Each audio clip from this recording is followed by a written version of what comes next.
સુરત સહિત સમગ્ર રાજ્યમાં ભ્રષ્ટાચાર વધી રહ્યો છે ત્યારે સરકારી કર્મચારીઓના ભ્રષ્ટાચાર પર અંકુશ રાખતી એસીબી નાના અધિકારીઓને સતત ઝડપી લેતી હોય છે ત્યારે સુરત જિલ્લાના માકડા અને વલથાણ ગ્રામ પંચાયતના તલાટી કમ મંત્રીને 40,000ની લાંચ લેતા રંગે હાથ ઝડપી પાડ્યો છે। કામરેજ તાલુકાના માંકના વલથાણ ગ્રામ પંચાયતમાં વર્ગ 3ના તલાટી કમ મંત્રી ભરતભાઈ કનુભાઈ વાળા ફરિયાદી પાસેથી ભાડે રાખેલી મિલકતના ગ્રાઉન્ડ ફ્લોરના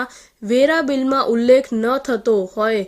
જીએસટી નંબર તથા વીજ કનેક્શન મેળવવા વેરા બિલની જરૂરિયાત હતી, જેથી તલાટી મંત્રીએ 40,000 રૂપિયા માંગ્યા હતા। આ કામના ફરિયાદી એક જાગૃત નાગરિકે પોતાની ભાડે રાખેલ મિલકતના ગ્રાઉન્ડ ફ્લોર પર વેરા બિલમાં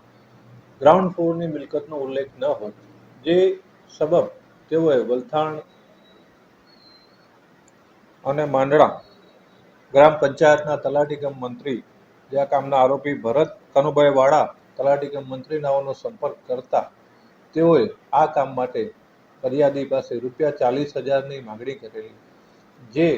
પૈસા આ કામના ફરિયાદી આપવા માંગતા ન હોય તેઓએ સુરત ગ્રામ્ય એસીબી પોલીસ સ્ટેશનના પોલીસ ઇન્સ્પેક્ટર શ્રી FD ધોબીનાઓનો સંપર્ક કરતા તેઓએ ફરિયાદ લઈ લાંચનું છટ્ટું ગોઠવતા